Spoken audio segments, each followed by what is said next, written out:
But anyways, now coming to love, from what I understand, and thankfully I could finally understand it so that I don't blame myself or people like me too much. So, what we refer as human beings to love is a certain series of happenings. From you look at someone, so you get attracted, but you're not realizing that if you're attracted to someone, it is because your soul has recognized their soul, and the soul is happy. Wow, I found my enemy. Now it is revenge time. Okay, so that's all the butterflies in the stomach. It is trying to tell you the war is yet to begin. Yeah. Okay, so we think this is love. So these are all chemical reactions because your soul, again using your body, try to tell you something is coming up major, prepare, pep up. So that those series of events, from the first look, the attraction, then the physical attraction, then you get into their mental space, emotional space, you get close, all of that. That series of doing we call love. But originally, what is love? Love is just a consciousness, and it is the highest form of consciousness. It is the source consciousness, because with love and joy he is creating.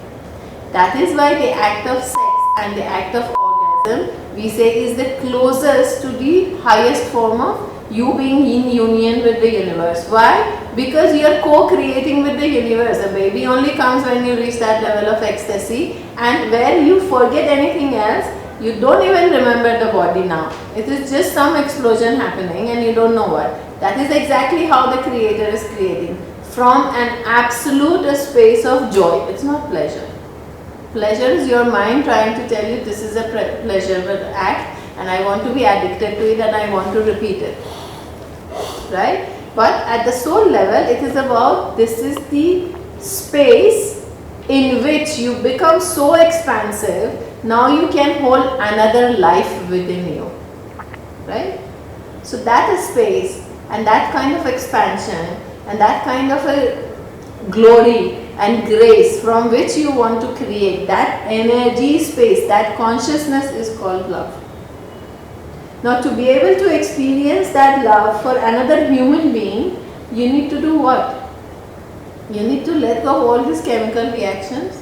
You need to tell the soul, your soul, okay, you have given me a signal through the body. There is going to be a lot of work, and I'm excited about this work because the soul is very excited. I found the person who is the last key to my this lifetime evolution. It thinks it is the last, but if you keep, learning your lessons, you will keep encountering more lovers, friends, whoever you love, kids. It can be any form of love.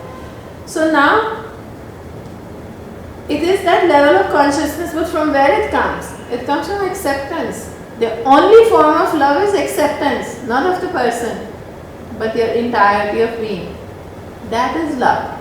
So when we are operating from that consciousness, for the higher purpose of expansion, gloriously, joyfully, honorably expanding your awareness, your consciousness.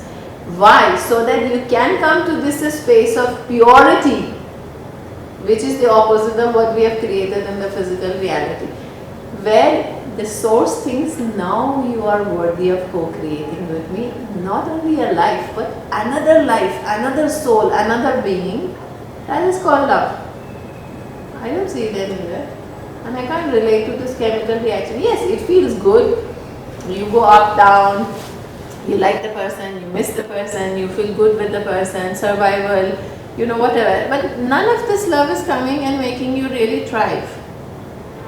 Any love relationship is coming from survival.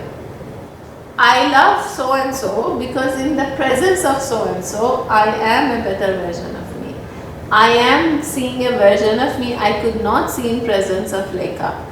I am seeing a part of me or a side of me I could not explore with my brother or mother or someone. So I am in love with the feeling that the person is giving me,